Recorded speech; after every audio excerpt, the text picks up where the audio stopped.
Very polite audience. Thank you. Kaya, good evening and welcome to the 7th Australia Ecomus Jim Kerr Address. My name is Flavia Kipperman.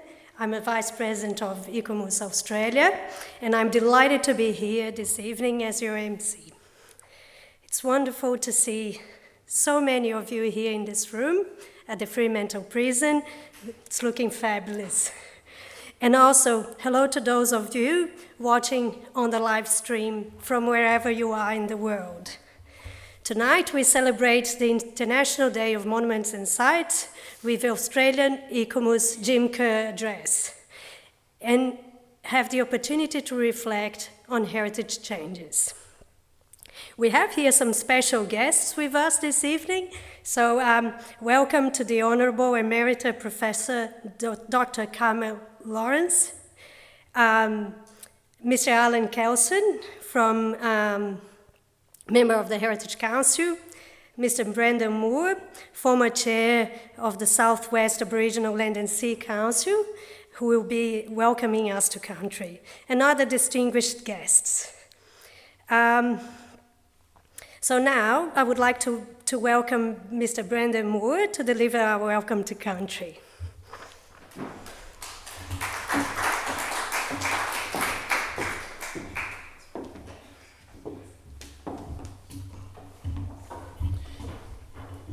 Well, Kaya and Nan Jurpan, Nija Nan Buja, Nija Wailap, Nan Mort Buja. And I just say in my own tongue, welcome everyone to Wailap or Freemantle. Welcome to my family's country.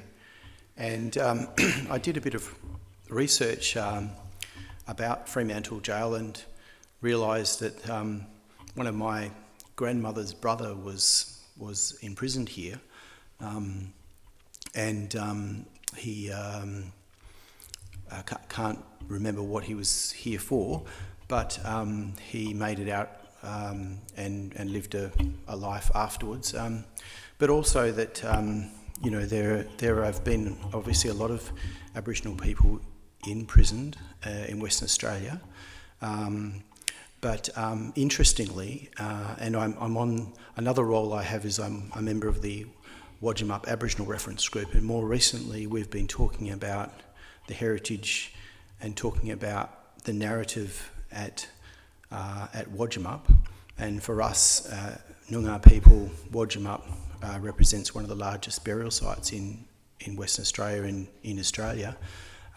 But we've been changing the narrative about how while there's a large percentage of Aboriginal people buried there, there's also 90% of the Aboriginal people that were sent to Rottnest actually survived. So the narrative we've been talking there about is survival, and arguably one of the most, notable Aboriginal prisoners to have survived Fremantle prison would be the late Jimmy Pike, and he actually, I would say he learnt some of his crafts in the prison, and I think some of them might be left here, but he was able to produce some amazing work through some of the extracurricular activities that provided to prisoners. And so I think in that narrative, the story doesn't always have to be always about the incarceration rates and all the other unrelated negativity about the history, but I certainly, as the previous chair of SWELS, wanted to focus on the positive story of our Aboriginal people and their role in society, and making the most of of the present situation, and that's been my upbringing as a proud Noongar man, and one of those important people in my life was my grandmother, and she certainly instilled in me that I needed to get an education, and as we might have heard on the news, for an Aboriginal man, there's the likelihood more of a likelihood that I would end up in a prison than go to university. And thankfully, I've been to university. I have 2 degrees, and this is one of the first times I've been to prison. And I might be back. I don't. Yeah, but I think the conservation work and ICOMOS, the work that has been done here, is amazing. So to all the people online and to the organisers that usually have the gathering in Sydney, I want to thank you very much, and I want to make you all welcome from wherever you've come from. Thank you.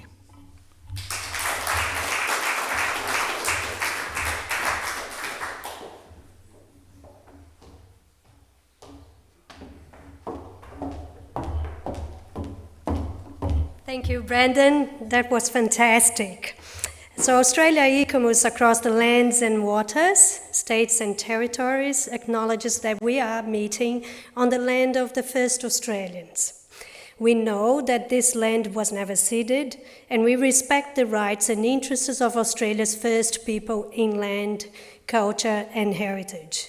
We acknowledge their elders past, present and emerging, and support the concepts of voice, treaty and truth in the Uluru Statement from the Heart. We acknowledge that we are meeting today on the land of the Whadjuk people of the Noongar Nation and pay our respects to elders past and present. So the International Council of Monuments and Sites, ICOMOS, is an association of professionals that currently brings together members throughout the world dedicated to the conservation of the world's cultural heritage. With its headquarters located in Paris, it currently has over 10,800 members in 132 countries, 113 national committees, and 30 international scientific committees. With rare exceptions, each member must be qualified in the field of conservation and practicing landscape architecture, be an archaeologist, an anthropologist, town planner, engineer, administrator of heritage, historian, art historian, or even a paleontologist or archivist. The members of ICOMOS contribute to the preservation of heritage, developing and improving the standards and techniques for each type of cultural heritage property, such as buildings, historical cities, cultural landscapes, archaeological sites, and etc. ICOMOS works for the conservation and protection of cultural heritage places. It is the only global non-government organization of its kind, which is dedicated to promoting the application of theory, methodology, and scientific techniques to the conservation of cultural heritage. The idea behind ICOMOS dates to the Athens Conference on the Restoration of Historical Buildings in 1931, organized by the International Museums Office. The Athens Charter of 1931 introduced the concept of international heritage. In 1964, the Second Congress of Architects and Specialists of Historic Buildings, meeting in Venice, adopted 13 resolutions. The first created the International Charter on the Conservation and Restoration of Monuments and Sites, better known as Venice Charter. And the second, put forward by UNESCO, created ICOMOS to carry out this charter. In 1972, ICOMOS was named by the UNESCO World Heritage Convention as one of the 3 formal advisory bodies to the World Heritage Committee, along with the International Union for Conservation of Nature, IUCN, and the International Center for the Study of Preservation and Restoration of Cultural Property, ICROM. As a professional and scientific advisor to the Committee on all aspects of cultural heritage, ICOMOS is responsible for the evaluation of all nominations of cultural properties made to the World Heritage List, with criteria laid down by the World Heritage Committee. In addition to the basic criterion on outstanding universal value, ICOMOS evaluates nominations for aspects related to authenticity, management, and conservation as specified in the World Heritage Convention. Australia Ecomus is a non-government, non-for-profit organization of cultural heritage professionals formed as a national committee of Ecomus in 1976. Australia's Ecomus mission is to lead cultural heritage conservation in Australia by raising standards, encouraging debate, and generating innovative ideas. Australia Ecomus has done pioneering work, and the Borough Charter 2013 is an outstanding example. Australia Ecomus acts as a national and international link between the public authorities, institutions, and individuals involved in the study and conservation of all places of cultural significance. The Australia Ecomus membership currently consists of over 700 members throughout Australia and is managed by an executive committee. Internationally, a number of members represent Australia Ecomus on various Ecomus International Scientific Committees, as well as on expert committees and boards in Australia. Our members participate in a range of conservation activities, including site visits, training, conference and meetings organized at the national and state level, such as providing expert advice to government and non-government working groups, preparing submissions on cultural heritage legislation and guidelines reviews, organizing annual conferences and seminars and workshops for cultural heritage professionals and students. So now I would like to acknowledge our sponsors for the Jim Kerr Address, and it will be the Heritage Council of Western Australia and Urbis. Thank you. Australia Ecomus thanks our sponsors for their generous support of the 7th Australia Ecomus Jim Kerr Address. Now I would like to welcome my colleague Mark Beattie, Director of Urbis, to say a few words. Welcome, Mark.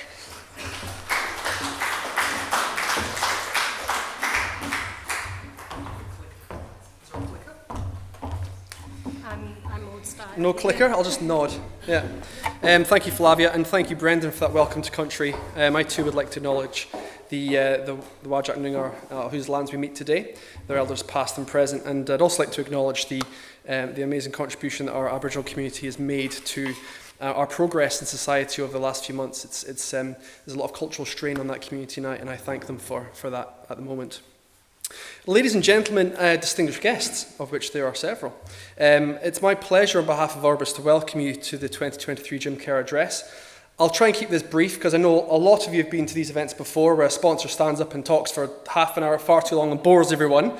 So I'll stand up, put up, and very quickly shut up. But I'd just like to acknowledge that we are here, and it's not an accident we're here. This is one of Jim Kerr's preeminent projects and wrote the first conservation plan for Freemantle Prison as part of the convict sites. So I'd like to acknowledge that as well. Slide 2, please.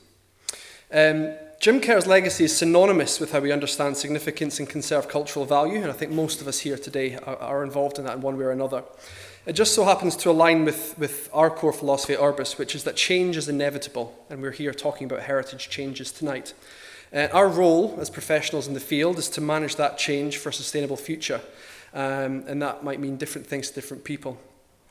Even in places which appear to be frozen in time, and one of the projects we're working on just now is New Norcia, there is a constant change going on, and there's a flux caused by either climate change, political change, commercial, cultural or demographic shifts. Our historic environment is not immune to these influences or these paradigms. Nowhere illustrates this better than New Norcia, one of our projects, and for more than 60,000 years has seen the creation of a cultural landscape with many multifaceted aspects to its past that also then help inform its future. Understanding our shared history helps us to navigate the future change successfully, and we're proud to have a role in doing that. Slide 3. Urbis are also proud, this is a sales pitch from ICOMOS by the way, Urbis are also a proud sponsor of this year's ICOMOS General Assembly, which I hope to see many of you at in Sydney later this year. It's held for the first time in Australia on Gadigal country in Sydney later this year from the 31st of August to the 9th of September, so please put those dates in your diary if you don't already. We will host over 1,100 international and domestic visitors to Australia, and they're all here to understand about how we care for and manage change in our historic, built and cultural environment. It's our collective cultural memory, and we're here to share it with the world this year. So I've been asked to say that registration is still open. And I would encourage you all, some of your writing's not here, Don. I would encourage you all to think about attending. However, the Youth Forum is, I don't think this counts for many of you, but the Youth Forum is close to being closed off. Potential delegates at the Youth Forum would need to contact ICOMOS administration urgently if you wish to attend. But there are numerous side events that are still open for tickets, and I'd encourage you all to look at those. And there's some really interesting, the joking aside, there's some amazing events being put on, and my hat's off to the committee who have organised those, because there's some quite exceptional day trips and one-off events, including one in Key Quarter on the Sunday the 3rd, which is being hosted by Urbis on placemaking, urban heritage and sustainability. So I look forward to seeing you all personally at that one. But please don't take my word for it. I would like to take this opportunity to present a video for you all tonight for one of the available excursions at the General Assembly. And this is also another one of Jim Kerr's preeminent projects. So if you could please play the video.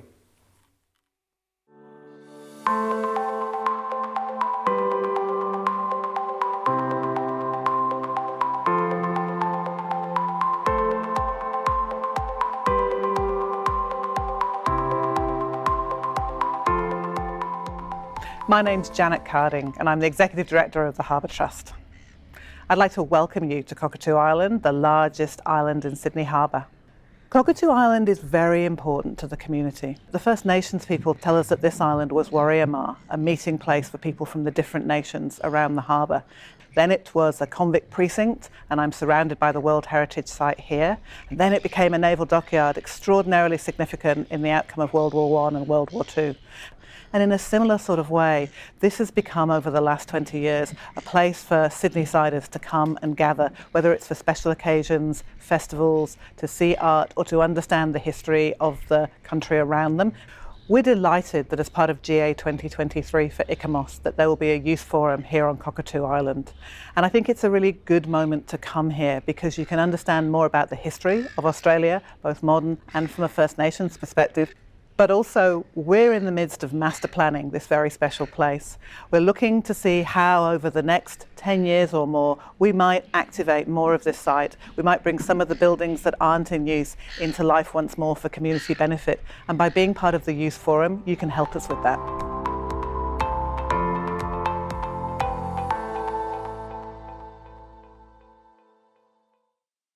Well, there's other videos on the website I'd encourage you to have a look at, which shows you some of the other day trips at the events. But that's enough from me, folks. I very much look forward to hearing from the rest of tonight's speakers, from Mr. Phil Griffiths and from Carmen Lawrence. So thank you very much for being here. Please enjoy the catering and the festivities afterwards. The festivities might be a stretch, but I look forward to having a chat to you all afterwards. Thank you.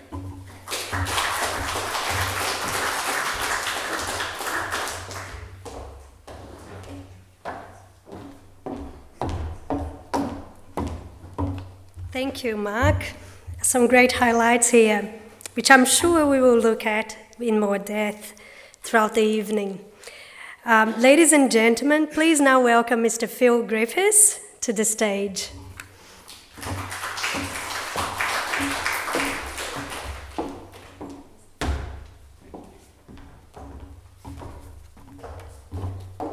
Thank you, Flavia. We are international, aren't we? Bit of Scot, bit of Australian, bit of Brazilian. Fantastic. Well, as my dear ICOMOS friend would say, Peter Freeman, welcome ICOMites. We are the ICOMites and guests. I've got three things to touch on. One is International Day, and two is my experience with Jim Kerr, and finally to introduce our guest speaker. So this is an annual event. It's meant to be on the 18th of April. It was established in 1982 and adopted by UNESCO as an international day, and it provides an opportunity for heritage enthusiasts and organisations worldwide to come together and celebrate the importance of cultural heritage. The first Kerr Address was held as a memorial to the late James Semple Kerr at the Sydney Opera House on the 18th of April 2015. As he had done here, Jim provided conservation advice for the Opera House over several years and several iterations. Since 2015, the Australia Ecomos Jim Kerr Address has become the organisation's premier event. The movable feast of the difference between state, school holidays, festivities and COVID has meant we've had to shift around a bit, box clever in other words. So we're also breaking another precedent tonight by not having it at the Sydney Opera House. All but the last address which was given online, was delivered in the Woodson Room at the Sydney Opera House. Australia Ecomos is a national body that seeks to engage with all members and the public across Australia, and where better to broaden our horizons where the sun last sets on our shores, Freemantle Prison. And it's another World Heritage Place, of course, and it was dear to Jim. The theme of tonight's lecture, the 7th, is Heritage Changes, which will be delivered by Professor Lawrence. It provides an opportunity to address the issues related to our understanding of traditional knowledge of systems in the context of climate action, and of course climate's a major threat to all types of heritage. Before introducing Dr. Lawrence, I wanted to briefly reflect on my experience working with Jim at Fremantle Prison, an experience which was shared by Don, and we reminded one another of one or two things over the course of the last 2 weeks. I did come to the prison prior to its closure. It was not a nice place.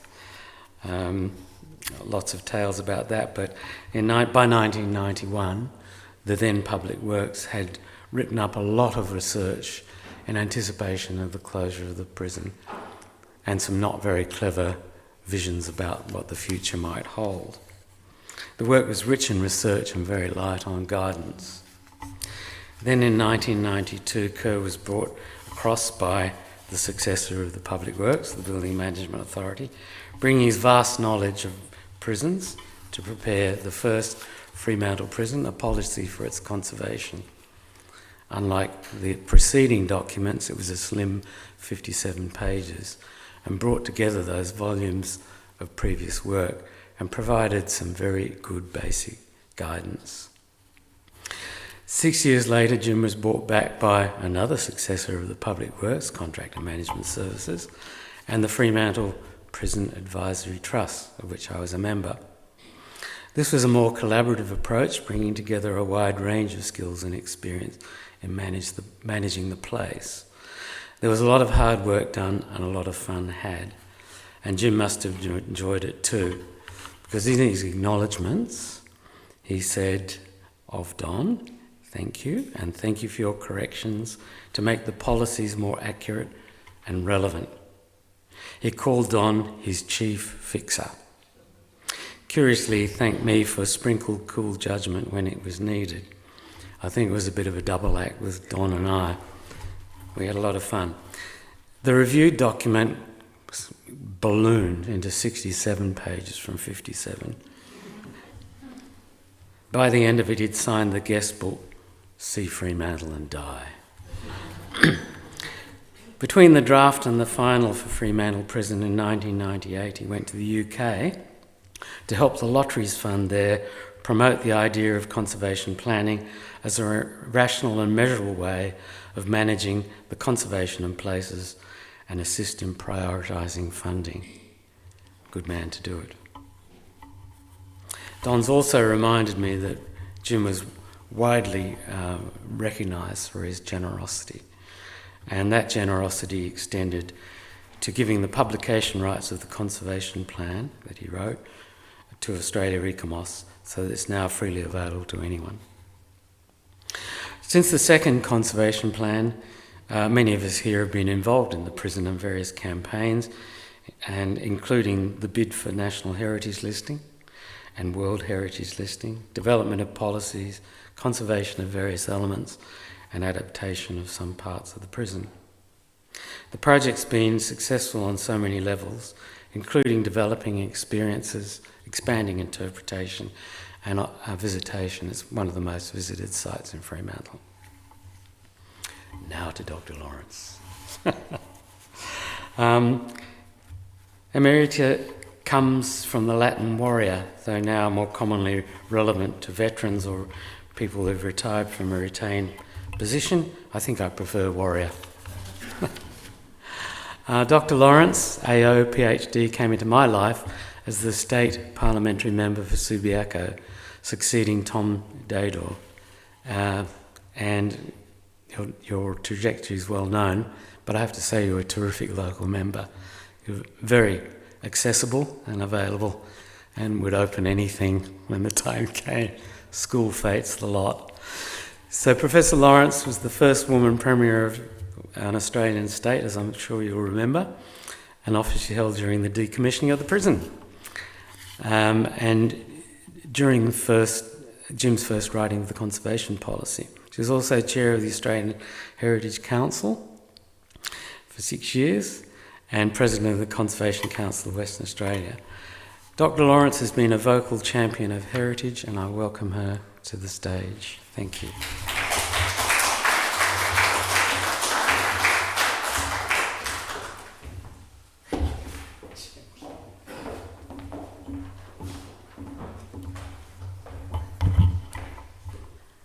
Now this will be a test. I was just saying earlier, whenever I appeared as a minister and premier at various functions, inevitably the lectern would be too high and the microphone too low. This is brilliant. At a certain point I had to have my staff very kindly carry around a small box so I could be seen. I want to thank you first of all for the opportunity to speak to you tonight. I feel very much the amateur amongst professionals, to some extent an interloper, so you'll forgive me. But I want to begin by acknowledging that we're meeting on Whadjuk Noongar land and to pay our respects and mine to the traditional custodians of this land and to their elders, past, present, and those who walk in their footsteps. I'm going to talk a little bit about Indigenous heritage tonight because it's absolutely critical to our understanding of our place. According to Kate Clark, with whom some of you will be familiar, in her obituary of Jim Kerr, he championed the importance of conservation moving from stopping change to managing change intelligently. The challenge of doing this, I think, has never been greater. Several of those penning appreciations of Kerr's work highlighted the conservation plans that he wrote, meticulously documenting major Australian historic buildings, many from the convict era, as we've heard, including this place. Richard Mackay's tribute to Kerr, in it, he observed, "At the heart of the Kerr approach was the rigour that separated understanding heritage values to be conserved from issues to be managed. He valued places for their formal aesthetic qualities as physical evidence, and this is what I want to underline, and for their associations, whether represented by fabric or not." This comes close to an Indigenous understanding of heritage, in my view. I don't need to tell you, but it's worth reminding the rest of us, that heritage, in the broadest sense, the association referred to by Mackay, is crucial because it provides us with evidence of the past, both human and natural, and helps us to understand the social structures, the natural environments and institutions we've inherited. It's also our home. So in a way, I'm taking a sideways step to look at the relationship that we have, that Indigenous people have, with the natural world tonight. I know it's perhaps a little bit outside your normal purview, but it's a very critical issue in my view. It allows us, this place, to tell our stories, to sharpen our sense of shared identity and better understand our cultures. As expressed by the Australian Heritage Council in 2017, our national heritage tells of our past, of who we are, what we've achieved, and points the way to our future. At least at its best it does. I became aware of Jim's contribution to heritage protection when I had the privilege of chairing the Australian Heritage Council, as we've heard, between 2011 and 2016. I actually survived a change of government from Labor to Liberal, which may mean that I wasn't being very effective, perhaps. The experience also sharpened my appreciation of the importance of conserving and valuing our heritage, as well as the very vulnerable state of that heritage. Given the focus of the natural heritage legislation on natural, Indigenous and historic heritage, I also saw firsthand the interconnectedness and overlap of these three spheres of heritage. In recent years, I know that ICOMOS has increasingly focused on the growing evidence, as they put it, that natural and cultural heritage are closely interconnected in most landscapes and seascapes, and that effective and lasting management and conservation of such heritage places depends on better integration of philosophies and procedures regarding their identification and management. In my most recent career as an academic, I've had a few, in the School of Psychological Science at UWA, I undertook research with colleagues into that interconnectedness, on place attachment, and people's relationships with their natural environments and their built environments, and the importance of such relationships in human identity and well-being, particularly in the context, in my case, of fire preparedness and climate change. Research, as I'm sure many of you know from a variety of disciplines, shows the importance of a sense of place and feelings of attachment to a place or a neighbourhood in shaping identity, our sense of belonging and well-being.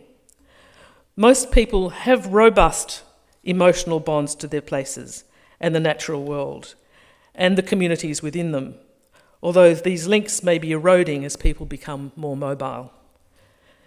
Jacobs has argued that such place attachment is a deep human trait.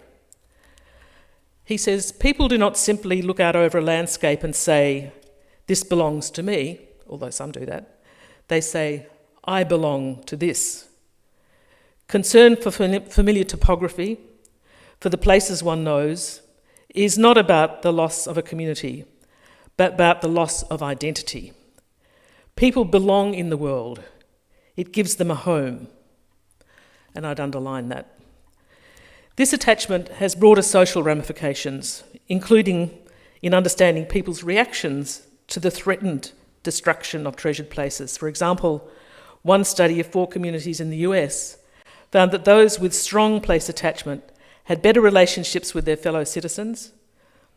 Attached community members were more satisfied with their lives, had stronger bonding and neighbourhood ties, were more interested in their family roots, trusted people more, and were generally less egocentric and more altruistic. Should bottle it. Other studies have established positive links between the strength of these emotional bonds and people's resistance to changes which destroyed their environment. Generally, those with strong attachments are more active citizens. Where there's little sense of place, there's no emotional response and no protective response.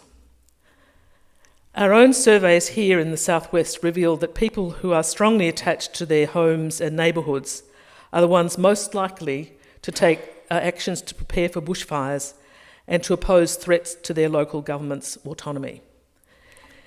In Western Australia, investigations show that the happiest and healthiest Indigenous Australians with low arrest rates and good educational attainment are those who have been able to retain a strong attachment to their country and a strong Aboriginal identity. Conversely, the forced removal from place and land has been catastrophic for many peoples around the world, including Australia's Indigenous peoples. People and place are inseparably intertwined. Belonging to country is fundamental, and the loss of country has resulted in widespread harm, depression and grief.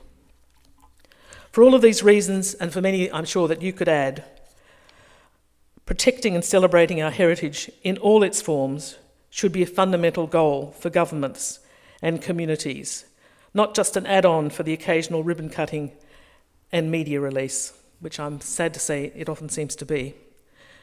We're constantly making judgments about what's worth protecting and passing on, as well as about what we would prefer to forget. Not all of these judgments are carefully considered or even conscious, and many are hotly contested. Some are the result of us caring more about other values and our short-term wants than our heritage. In struggles to preserve our heritage, economic goals in particular may take precedence over what is really precious to us. I hope you'll forgive me. I'm having a little trouble seeing my script here, and so it's a bit stilted. I do apologise. Which leads me to ask, how well are we doing at protecting our heritage? The section on heritage in the most recent State of the Environment report, that's 2021, with which many of you will be familiar, begins by observing, and I quote, that much of Australia's natural and cultural heritage is globally significant. The breadth and antiquity of much of our heritage make Australia unique on the world stage. Australia's Indigenous heritage is living and is the foundation of the oldest living cultures in the world. I think we're beginning to recognise that, but it's been slow in coming. However, in the next heading, it records the conclusion of the commissioned experts, and I quote, that our heritage is not adequately protected, which, given the catalogue of threats they subsequently explore, is masterly understatement, I'd have to say. To protect our heritage, we've come to rely on a complex array of legislation, national, state, territory, designed to protect designated areas, typically quite limited, with particular heritage values. There are in addition heritage protection elements in statutory planning, national guidelines, high-level policy and multinational government agreements with which many of you would be familiar. Indeed, it's often difficult to know who's responsible and who to turn to. The end result, as outlined in the State of the Environment report, and I quote, is that not all heritage is protected. Heritage that is protected is not always adequately managed, and much of the legislation is outdated. Overall, they say the framework is too complex and is poorly connected, leading to gaps in protection and confusion about responsibilities and obligations, especially between levels of government. Now, that's about as strong a statement, I think, as you could make about the state of the governance of heritage in Australia.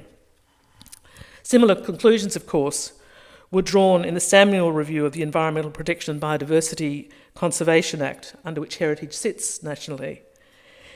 It noted that, and I quote, the environment and our iconic places are in decline and under increasing threat, concluding that the Act does not enable the Commonwealth to effectively protect and conserve nationally important environment and heritage matters. Bluntly, they say that it's not fit for current or future challenges. Full stop. The national government has yet to make legislative changes in response to these findings, although they are promised. Together with a massive decline in funding for the responsible agencies over the last few decades at all levels of government and growing pressures on heritage places and processes, the resulting outcome is an inexorable loss of precious heritage, Indigenous, natural and historic. And I think we don't hear this story often enough. There are very few public champions. As chair of the Heritage Council, I saw firsthand that the national legislation does little more than list places for their heritage significance, using a process which really only allows for one, notionally the best, most representative example to be placed on the rest. On the lists, the rest can go on state lists and local government lists, apparently. Monitoring of the state of listed sites and scrutiny of their management was and is largely non-existent. Once listed, you just hope the management goes well, relying on NGO activities and belated responses to imminent threats to sound the alarms. And it's often not until somebody sounds an alarm that we have a look at the management closely. And those raising these concerns are not nearly as well resourced as the corporate interests determined on maximising their bottom lines, who often represent the threats to these places. Many of these listed sites at all levels of government, although notionally protected, are under serious threat from accelerating climate change, increased population and industry-driven pressures. invasive species, mining, pollution, agriculture, land clearance, fire and urban development, to name but a few. The state of the environment describes the outlook, for instance, for Indigenous heritage as particularly poor, given the persistent and unmanaged pressures coming from extractive industries, inappropriate land management, and infrastructure development. We all recall the horror at the destruction of Juukan Gorge, but similar, perhaps less immediately spectacular destruction is occurring every day. Similarly, the report concluded that the outlook for Australia's natural heritage is poor overall. Despite increases in protected areas over the last 30 to 40 years, which the authors regard as inadequate buffers against the widespread and potentially significant impacts of climate change in particular. For both geoheritage and historic heritage, the outlook is also seen as poor, and likely, without appropriate action, to continue to decline. It is a fairly depressing story, but I think we need to confront the reality of what is going on in our country. Our collective heritage is sorely in need, as I said, of more champions. The major threat identified and stressed throughout the State of the Environment report, in the heritage section and in others as well, and in many similar international assessments, is climate change, which drives other threats such as increased severity, intensity and scale of extreme weather events, floods and fires in particular, as well as increased temperatures, increased drought conditions, inundation from rising sea levels and coastal erosion. The current global headlines reporting off-the-chart temperatures in the Northern Hemisphere, fires and floods, vividly illustrate the crisis. All of these climate changes and the climate change-related impacts are already harming our heritage and killing us, some 60,000 at last count in the last major heat waves in Europe. It's clear too that climate change has already caused destruction of Indigenous heritage. For example, the recurrence of widespread and devastating bushfires due to climate change has had a significant detrimental impact on Indigenous sites, rock arts and rock shelter. Fire can destroy peckings and engravings and burn pigments, damaging the rocks on which the art is made. And certainly the floods in the Kimberley have done unspecified and unknown amounts of damage to some of the rock shelters there. Bushfires are also a threat to built heritage and cultural landscapes, and given the scale and intensity of climate change, enhanced bushfires, the protection of significant timber heritage buildings is going to be pretty much impossible. I'm wondering if I take my glasses off, I might be able to see better. Apologies. I note too that ICOMOS has attempted to anticipate the impacts of climate change on cultural heritage and how cultural knowledge can be harnessed to mitigate the impacts. The report of the Working Group on Climate Change, very sound document by the way, sounds the alarm. The changing climate is creating new risks even while it exacerbates existing vulnerabilities and multiplies traditional threats. I want to illustrate some of these pressures by examining the state of several national heritage and world heritage sites here in Western Australia. I hope you'll forgive my parochialism, but these are sites that I know and whose significance to West Australians and Australians generally, I think I understand. Most of the sites in Western Australia, interesting, the ones both World Heritage and National Heritage, are listed because of natural and Indigenous values.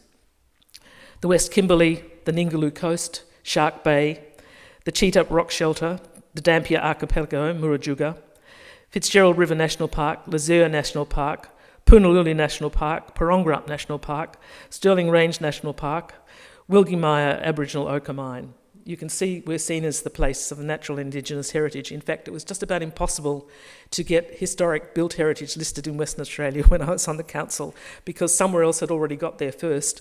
And I pointed out that may had something to do with the timeline in Western Australia since the convict settlement in particular didn't take place until it finished on the other side of the country. The historic sites are this jail, the Batavia Wreck site, the Goldfields Water Supply Scheme, and the site of the HMAS Sydney 2 and the HSK cormorant. So you can see the balance is very much in favour of the natural world with the indigenous values that are attached to that. I want to speak about a couple. I'm sorry I didn't check the time before I started. I should now look at my watch to make sure I'm not pushing you too hard. To look at Shark Bay. This is one of the places that actually was listed as a case study in the State of the Environment report. For those of you who don't know, it's 800 kilometres north of Perth. It's a 2.2 million hectare marine and terrestrial region of remarkable ecological, geological and hydrological significance. Those are values for which it's listed. And it's stunningly beautiful. And those West Australians who've been there definitely fall in love with it and then become its protectors and guardians. It was listed for a range of outstanding universal values, including the extensive seagrass beds, the hypersaline environments, the stromatolites, with which many of you will be familiar, microbial colonies in the intertidal zone, one of the world's most significant and secure strongholds for the protection of dugong and many unique species, and of course a place that Aboriginal people have long called home and about which they have very strong stories and connections. As many scientists have reported, and as summarised by the case study in the State of the Environment report, the site is already being harmed by climate change via rising air temperature, increased frequency and intensity of storms, and extreme marine heat events. There's already been damage. This is in the context of the area having been assessed as having a low capacity to adapt to climate change. It's a very fragile, vulnerable environment.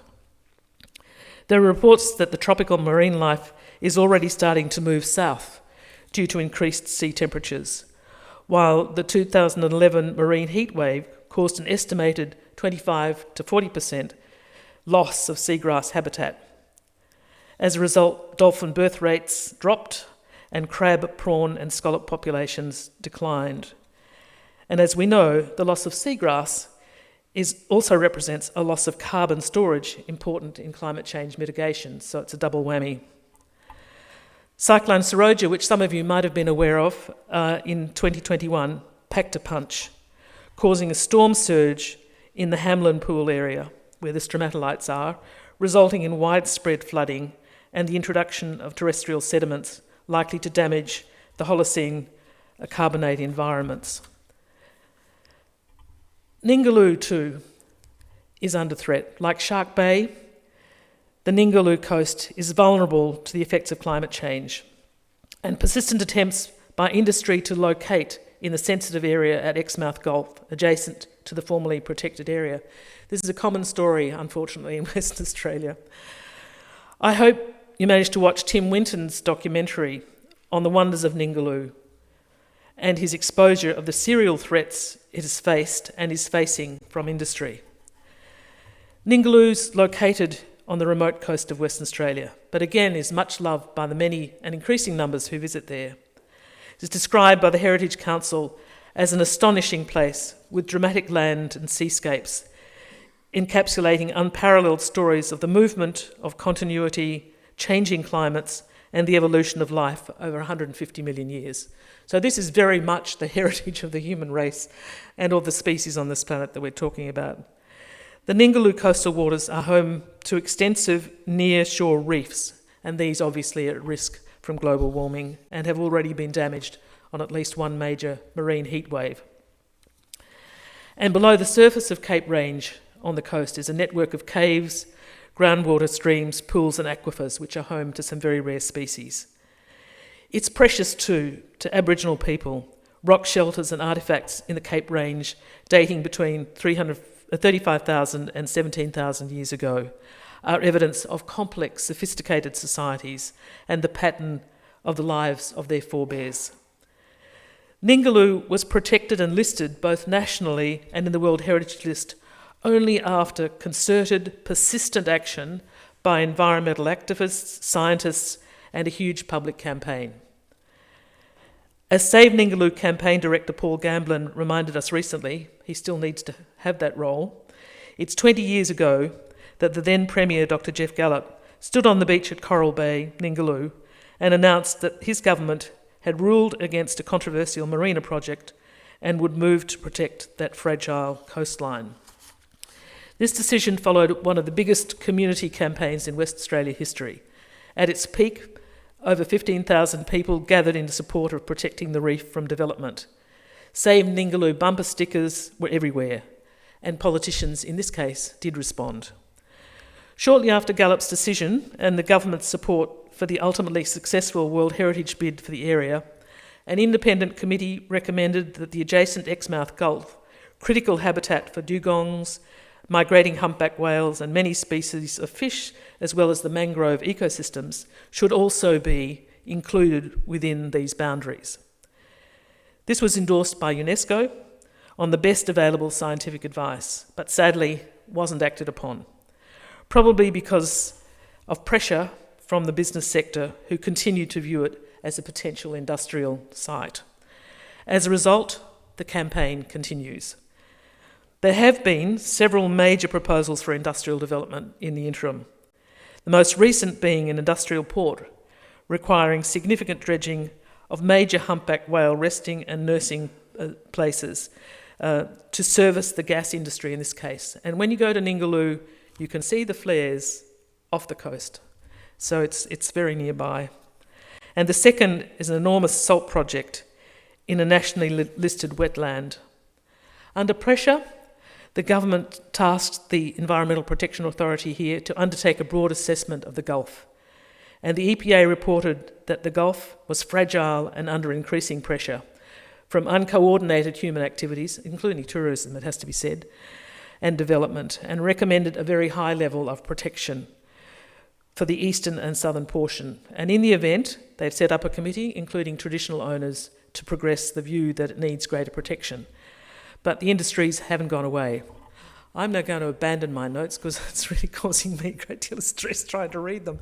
And it's probably more interesting for you if I try to recall what it is that I was going to say to you in summary form. I'm concerned here that, judging by the fact that industry hasn't gone away, that this pressure will be maintained and create difficulties into the future. Moving south, I just want to talk briefly about the fire threats to Fitzgerald River National Park and the Parongarups. Again, you'd probably be familiar with the fact that these are home to a great many species, unique to this part of the world, and critical to Indigenous history and stories. What we've seen is an increasing amount of fire activity in these areas, some of it the result of human-induced, sometimes lightning strikes. But what's happening increasingly is that the frequency of these fires is resulting in several of the major types, the unique plants, being destroyed because they can't seed. It's often thought that the Australian landscape responds well to fire. The reality is that there are certain species, particularly in these southwest niche environments, which do not. They don't set seed, and that we're losing species, including to dieback. The Royal Hakea, for instance, in the Fitzgerald River National Park, which if you haven't seen, you should make sure you do, have diminished in some places by as much as 40%. So we're seeing impacts that are really going to drive even harder as climate change becomes more unavoidable, or the impacts of it more unavoidable. And the number of species that are affected numbers in the thousands, which makes it extremely important for us to consider. A significant number of animals too, I might say, who lose their habitat. They're not only burnt by the fires, but they're also being impacted. And many of these had links to the Gondwana land. I want to talk a little bit, and then I'll conclude and open to questions, about the Dampier Archipelago. The last time I addressed ICOMOS, in fact, it was to members here in Fremantle, and I spoke of the significance and the vulnerability of the rock art on the Dampier Peninsula. And I'm sure most of you will be familiar with this, because the site has been rightly described as the richest and most exciting region of rock engravings in Australia, possessing an unusual and outstanding visual record of the Aboriginal responses to the rise of sea levels at the end of the last ice age.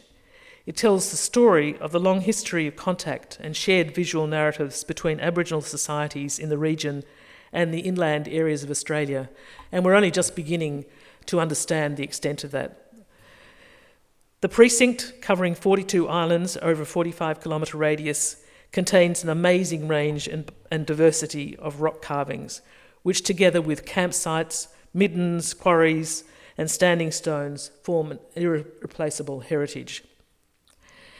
It retains great cultural and religious significance to the local Indigenous people, I must say, who've been widely abused in the agreements reached between state governments and the companies who operate in that area, to the extent that they now feel compelled, many of them, to hold their peace because they believe they're not able to speak for country lest they lose a capacity to work with those organisations. It should be obvious to all of us, I think, that the site is a very precious part of Indigenous heritage, of our nation's heritage, of the world's heritage, deserving of careful study and preservation, but it hasn't had that attention. Despite warnings from scientists, heritage specialists and local Indigenous people, the rock art precinct in the Burrup continues to take second place to industrial development, and there are real risks to the surface of the rock art from the pollution arising from the LNG and now fertiliser plants in the area. It is extraordinary that the LNG plant is to be expanded out to 2070, pumping more gas into the atmosphere here and wherever it's burnt, and a second urea plant is to be opened. The nitrous oxide effects on the surface of the rock, I think, are clear from scientific evidence, and yet we don't have proper monitoring of the site, and the state government is dragging its feet, although it has said there will be no further development after this last plant is opened. That's belated, and there doesn't appear to be any serious attempt to reduce the emissions from, in this case, from the LNG plant and from the new fertiliser plants. In Western Australia, where the oil and gas sector is disproportionately influential, especially, I have to say, with the state government, industry's interests in this case have invariably taken precedence over heritage and environmental values. And it's not that people haven't tried. There have been enormous efforts, a bit like the Ningaloo campaign, to stand up for the Burrup, to put serious funds into doing the research that should have been done by government, undertaking advocacy campaigns, including some direct action, people putting themselves at risk, their arms in cement slings across the causeway on the Burrup Peninsula. But despite persistent pressure on government to properly assess the cumulative impacts of the sulphur and nitrogen emissions from the LNG plant, which is, as I say, set to massively expand, there are few public data available. It's very difficult to get information about what's actually going on. And the initial monitoring that was very poorly undertaken is still being used by one of the companies as justification for their continued operation and indeed their expansion. The removal of petroglyphs, the jarring impact of the overlooking industrial infrastructure, and the amplified risk of corrosion of the images on the rock surfaces all indicate, I think, a profound carelessness about the heritage significance of the site. And like many people, I am dismayed that that is the case, and like many people, I'll continue to campaign. I think, given the time, I will just make a few concluding remarks. The other area that I'm concerned about, of course, and have been for some time, is the West Kimberley. The risks there are also of potential industrial development, so far being held off after major campaigns against developing an LNG plant on James Price Point, but fracking is now under consideration. And if you think of the impact of fracking on the landscape and the places that Indigenous people in particular value, you can imagine that it's being resisted very strongly by the people of the Kimberley, despite the claims that it will produce enormous improvements in employment. That promise is rarely borne out in reality. In conclusion, I want to say that I guess I got to a stage in my life where I look around me and wonder how we can be so stupid. I sometimes feel as if I'm living in one of Lewis Carroll's books, Through the Looking Glass, and everything is upside down. In what world is it sensible to continue to expand the gas industry, which is causing many of the problems that I've touched upon, and to justify it on the grounds that this will be better. Better for whom, one might ask? I suspect only for the shareholders, and most of those, it turns out, are not even Australian citizens. And most of the wealth from those companies does not even end up residing in this place. And they employ, let's face it, after construction, very few people. It seems that most of those in positions of power, I've been there myself, operate on the basis of the assumption, even if they say otherwise, that the planet's resources are inexhaustible, that humans are almost infinitely adaptable, that technological fixes are available for every problem we confront, and that the only serious policy objectives are those which promote economic growth and material acquisition in the short run, with little eye to the social and environmental costs. It's a form of thinking that constructs the economy and society as identical. If one grows, the other must be improving, along with the quality of people's lives. The market is seen as immutable and inevitable, a mechanical process optimal for arbitrating decisions about what resources are available and who should share in them. I was really shocked to hear this evening that the amount of money going to the National Trust, for instance, hasn't changed in, 20 years? Extraordinary. That should be the case. Obscured by the claim that the market will solve all our problems. Now, I really have lost my place now. Are those things that are not measured by economic models, the so-called externalities, the damage which results from unregulated and poorly regulated economic activity, like damage to heritage, damage to the natural world, damage to Indigenous heritage. It follows that we're asked to judge achievement and public policy in exclusively economic rather than moral terms.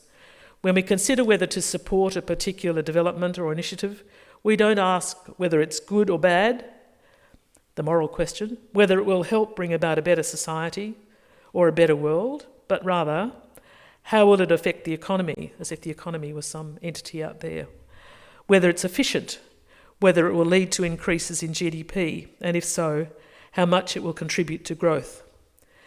Very often such assessment is couched in terms of cost-benefit analyses, which do an extremely poor job of accounting for non-economic loss and damage. Even if they have a sneaking suspicion that this formulation is not entirely correct, and I note the work that Treasurer Jim Chalmers is doing on wellbeing budget, most of our leaders in business and government don't appear to regard it as a serious problem. They don't seem to see any alternative to this construction. It's simply the way the world is, we're asked to accept. And the adverse consequences on us and our places simply have to be borne, or at best mitigated to some degree. This form of thinking that has dominated public policy for decades now. When we think in these patterns, understanding the world as a series of simple cause-effect relations focused on a single dimension without reference to contexts, we implicitly assume that circumstances are predictable and can be controlled, an entirely inappropriate viewpoint when considering complex systems like living things and their habitats, human beings and their societies. We shouldn't need to say it, but human beings are not inanimate objects. They think and make judgments. They react, they interact with the people and places around them. They don't respond mechanically in predictable ways to the forces to which they're subjected. We're not billiard balls waiting to be pushed around the green baize table by a man with a cue. Until fairly recently, little attention was paid to the costs of such a singular and linear focus on economic activity. But it's obvious that there are two main omissions from the models and theories of growth in neoclassical economics: the planet and the human families and communities which live within it. Pretty major omission when you think about it. The continuing collective failure of our leaders to learn from past mistakes and cherish what is left of our inheritance is all too visible. The tragedy is that there's no recovery from these harms. No mine rehabilitation program is going to restore Juukan Gorge. But, and I have to say I'm going to finish on a positive note, lest you be entirely depressed by this. Thankfully, there are people, many indeed, who stare down the development at any price, boosters, as I call them, to seek better outcomes, as we saw with Ningaloo and the campaign that's going on in the Kimberley. And you will have seen it in many heritage places as well, including here in Freemantle, where we're constantly having to fight to protect this heritage place and not have $100 million police complexes built in the buffer zone so that the context of the site is severely compromised. But these people with few resources have saved places like Ningaloo and continuing pushing for change in the Burrup and the Kimberley and in defending the fabric of Fremantle. We need, I have to say though, more voices speaking for our heritage in all its forms. Informed voices, passionate voices, people prepared to advocate and act to reweight the balance between economic activity and what remains of our heritage, our priceless natural and human assets.